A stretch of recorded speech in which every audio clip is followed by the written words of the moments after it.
If you're tired tonight, don't clean your apartment. Give it 10 minutes. The goal is not to make the room perfect. It is to stop today from becoming tomorrow's problem. A jacket on the chair becomes tomorrow morning's search for a jacket. 1 cup becomes 3. And the bag you are definitely going to put away somehow becomes part of the furniture. So tonight, don't clean. Reset. A reset is simply returning your home to a usable default state. And when you're exhausted, that difference matters. Cleaning can expand forever. You wipe one surface, notice another one, open a drawer, discover something you should organize. And 40 minutes later, you're holding a cable you haven't used since 2019. A reset has a stopping point. You are not improving the apartment. You are returning it to the version that makes normal life easy again. For a small home, I think about that in 3 stages. Contain, restore, prepare. First, stop today's mess from spreading. Then restore the parts of the apartment that actually need to work. And finally, make tomorrow slightly easier than today. That's it.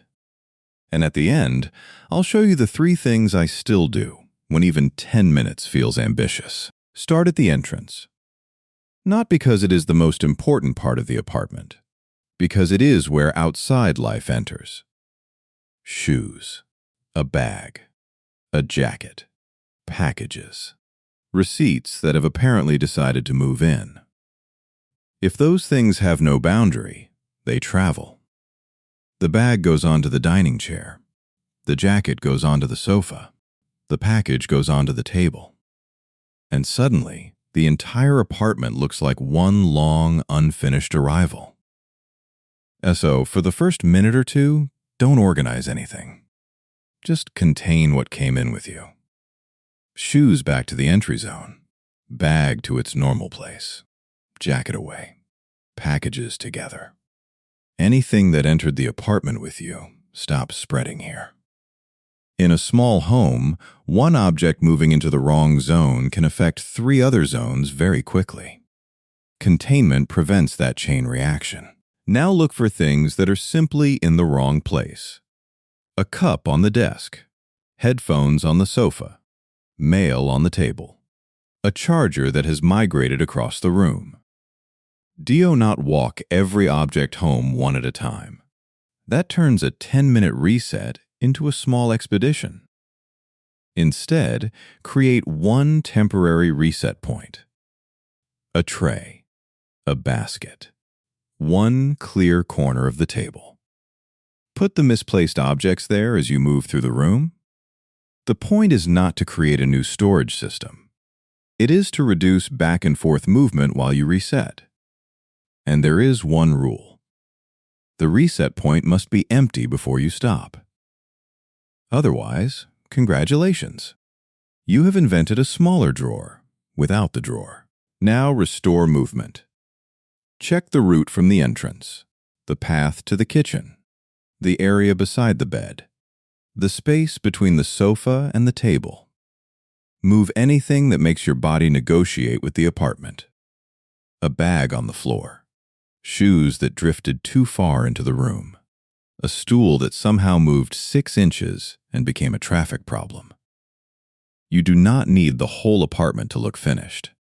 You need to move through it without thinking. When the path opens again, a small apartment changes very quickly. Not because it became cleaner, because it became usable again. Next, choose one surface that needs to work tomorrow. Not every surface. 1. Maybe it is the kitchen counter. Maybe the dining table is also your desk. Maybe it is the small surface beside the bed. Clear it enough to perform its primary job. If it is a desk, tomorrow you should be able to sit down and work. If it is the kitchen counter, you should be able to make breakfast without moving yesterday first. This is where evening resets often become too ambitious. You see one cluttered surface and suddenly decide the entire apartment must now achieve enlightenment. it doesn't. Restore function before appearance. One surface that works properly tomorrow is more useful than 5 surfaces that are almost tidy tonight. Now reset the place where the day is supposed to end. The sofa, the bed, whatever counts as your resting zone. Fold the blanket. Return the cushion. Move the clothes that do not belong there. Take the cup to the kitchen. This is usually a small job, but visually, it changes a lot. In a compact home, you can often see half the apartment from one seat.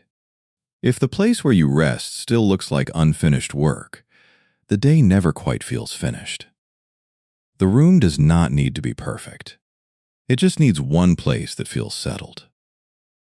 Now return to the temporary reset point. This is where those misplaced objects finally go home. Not where you reorganize their home. Not where you begin decluttering. And definitely not where you open a drawer at 10:47 at night and decide tonight is the night you solve cables. Return each object to its normal place. If something repeatedly has no obvious home, notice that. That is useful information. A good reset often exposes a bad system. But you do not need to fix the system tonight. Recovery first. Redesign later. Now shift your attention from tonight to tomorrow. Ask one question. What is most likely to annoy me tomorrow morning? Maybe your keys are never where you expect them. Maybe your work bag is still half unpacked. Maybe the coffee area is blocked. Maybe the shirt you want is still drying somewhere inconvenient. Fix one of those things now. Just one. A useful Japanese-inspired way to think about a compact home is not only whether it looks orderly, but whether ordinary actions happen with as little unnecessary friction as possible. You are not preparing your entire day. You are removing one obstacle from it. Your tired evening self can quietly make tomorrow morning easier. Before you stop, look for small things that make the room feel unfinished. A cupboard door still open. A package half unpacked. One dirty cup. Laundry still sitting exactly where you dropped it. A cable stretched across the table. Close the obvious loops, but do not open new ones. A reset closes loops. It does not create projects. If you pick up a package and realize the cabinet needs reorganizing before it will fit. Not reorganize the cabinet tonight. Contain the package. That cabinet can lose tomorrow's argument instead. Some nights, even this is too much. You get home late. You are sick. Work was awful. Or you simply have no interest in spending 10 minutes improving anything. On those nights, shrink the system. I call this the minimum viable reset. Do only 3 things. First, clear the path. Tomorrow should not begin with stepping over tonight. Second, clear one working surface. The counter, the desk, the table you will actually need. Third, prepare one thing for tomorrow. Your keys, your bag, your coffee setup, your clothes.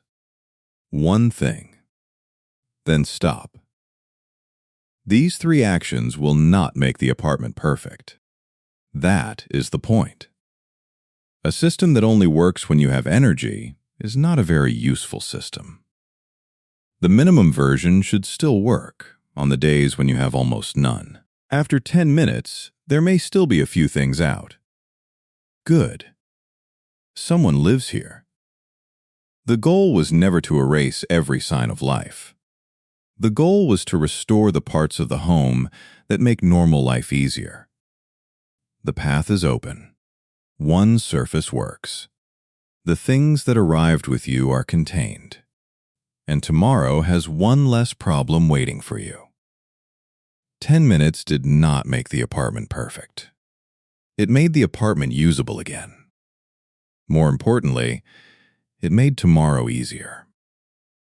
That is enough. But if you keep resetting the same clutter every night, there is another question worth asking. Why does it keep coming back? Sometimes the problem is not how you organize your home. It is what keeps entering it. Things you buy because they might be useful. Things you accept because they are free. Things that solve problems you did not actually have. That is where I would look next.